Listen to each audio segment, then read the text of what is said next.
దేశీయ మౌలిక రంగంలో అగ్రస్థానానికి చేరుకోవాలని అదానీ గ్రూప్ లక్ష్యంగా పెట్టుకుంది. ఇందుకోసం వచ్చే 10 ఏళ్లలో మూలధన వ్యయం కింద 7 లక్షల కోట్ల రూపాయలు పెట్టుబడులు పెట్టాలని భావిస్తున్నట్లు చైర్మన్ గౌతమ్ అదానీ తెలిపారు.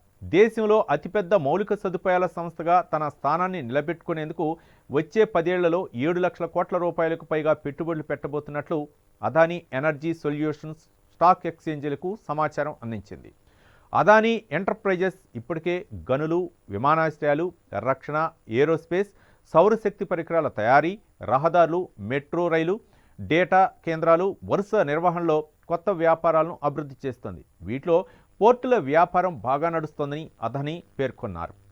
కర్బన తటస్థ నౌకాశ్రయ కార్యకలాపాలతో 2025 నాటికి జాతీయ స్థాయిలో ఒక ప్రమాణాన్ని నెలకొల్పాలనుకుంటున్నారని, అలాగే 2040కి నికర శూన్య ఉద్గార స్థితికి చేరేందుకు సిద్ధమవుతున్నామని వెల్లడించారు. వాతావరణ హిత పరివర్తన కోసం అన్ని క్రేన్లను విద్యుదీకరించడం, డిజిటల్ ఆధారిత అంతర్గత రవాణా వాహనాల నుంచి బ్యాటరీ ఆధారిత వాహనాలకు మారటం వంటివి మా ప్రణాళికలో భాగమని అదానీ తెలిపారు. తూర్పు, పశ్చిమ తీరాల్లో ఓడరేవులు కలిగిన అతిపెద్ద సముద్ర నౌకాశ్రయ ఆపరేటర్గా Adani ports and special economic zone కొనసాగుతోంది. 2024-25 నాటికి 5,000 హెక్టార్లలో మొక్కలు నాటడం ద్వారా పర్యావరణాన్ని రక్షించాలనే లక్ష్యంతో ఈ సంస్థ ఉంది.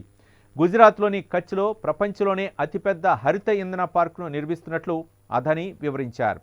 2030 నాటికి 75,000 ఈవీ ఛార్జింగ్ స్టేషన్లు ఏర్పాటు చేయాలనే లక్ష్యంతో అదానీ గ్రూప్ ఉందని తెలిపారు.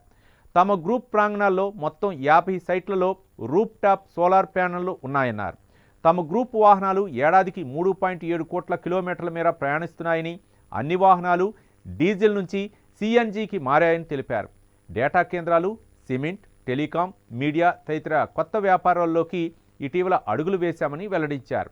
2019లో విమానాశ్రయ వ్యాపారంలోకి అడుగుపెట్టామని గుర్తు చేశారు. ముంబై అంతర్జాతీయ విమానాశ్రయంలో 73% వాటా కలిగి ఉన్నట్లు తెలిపారు. విమానాశ్రయాల్లో 100% హరిత ఇంధనాన్ని వినియోగిస్తున్నామని పేర్కొన్నారు.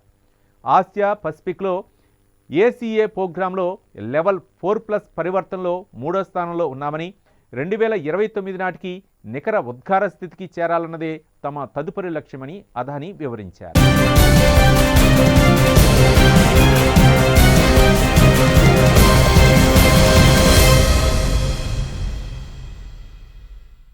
ఈ వీడియో కనుక మీకు నచ్చినట్లయితే లైక్, షేర్ అండ్ సబ్స్క్రైబ్.